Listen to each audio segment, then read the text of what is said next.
আমাদের সাধারণ ঘরে অনেক সময় রান্না করতে গিয়ে দেখি অনেক কিছু নেই, তা বলে কি সেই রান্নাটা করব না? নিশ্চয়ই করব।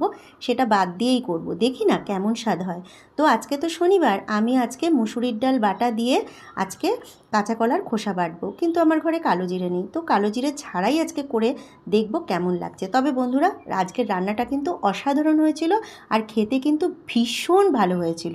আপনারা কিন্তু একবার ট্রাই করে দেখতে পারেন। তো আমার ভিডিওটা যদি ভালো লাগে একটা সাবস্ক্রাইব করবেন, একটা লাইক করবেন। তো যেভাবে কাঁচা কলা সেদ্ধ করে তেলের মধ্যে ভাজা হয় কাঁচা লঙ্কা দিয়ে, সেভাবে আমি ভেজে নিলাম নুন হলুদ দিয়ে।